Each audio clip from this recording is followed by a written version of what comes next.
Les premières perquisitions ont lieu le lendemain des attentats de Paris, station Ossegem. L'enquête fait rapidement le lien entre les capitales belges et françaises. L'instruction est ouverte du chef d'attentats terroristes et de participation aux activités d'un groupe terroriste. Très vite, Molenbeek est pointé du doigt.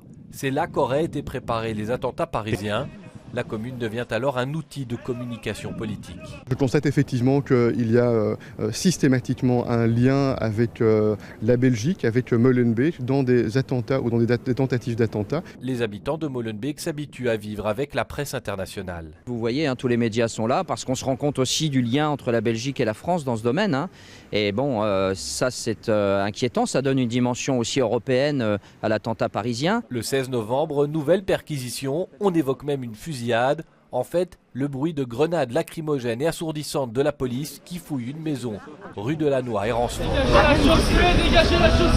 Dans la population, on ne cache plus un certain agacement face à une presse et à des événements qui stigmatisent. On est des gens qui vivent tranquilles, on vit notre religion, on est des gens qui vivent comme tout le monde. Un nom est révélé, celui de Salah Abdeslam, frère d'un kamikaze, possible artificier des attentats et habitant de Molenbeek. Il serait de retour à Bruxelles. Aussi longtemps que dure sa cavale, des mesures de sécurité sont décrétées. Le match de football amical Belgique-Espagne ne sera pas joué. Tant pis si cela déplaît à certains. Je le regrette comme tous les Belges et je regrette qu'on doive annuler des événements. Donc il faut tout faire pour que ces événements puissent se dérouler convenablement et normalement. Le samedi 21, tout bascule. Le niveau d'alerte à Bruxelles est élevé à 4, le maximum envisageable. Les conseils de sécurité s'enchaînent et les mesures tombent. Il est recommandé pour ce week-end par le Conseil régional de sécurité d'annuler toutes les activités dans les bâtiments publics communaux et régionaux, de fermer tous les centres commerciaux, d'annuler la tenue de l'ensemble des différents marchés sur le territoire régional. Et Bruxelles s'exécute. Les métros et les prémétros ne roulent plus.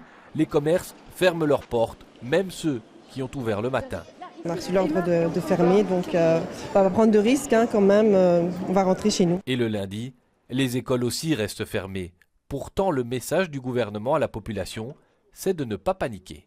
Mais je conseille de faire ce qu'ils veulent faire, mais d'être très attentif et aussi d'entendre les mesures et les avis qu'ils reçoivent des forces d'ordre qui sont présentes dans les rues de Bruxelles. Le dimanche 22, 19 nouvelles perquisitions menées dans 6 communes. Molenbeek, Anderlecht, Gett, Schaerbeek, Woluwe-Saint-Lambert et Forêt. Le parquet communiquera en pleine nuit. Le parquet fédéral et un juge d'instruction de Bruxelles spécialisé en matière de terrorisme ont procédé à l'exécution de 19 perquisitions ce samedi soir en région bruxelloise. Mercredi, Bruxelles est toujours au niveau d'alerte 4, mais le métro roule partiellement et les écoles rouvrent leurs portes. Jeudi soir, enfin, la nouvelle tombe. Le niveau de menace passe de 4 à 3. Une décision de l'OCAM, un conseil fédéral de sécurité est en cours. C'était hier soir, l'épilogue de 6 jours au niveau d'alerte 4.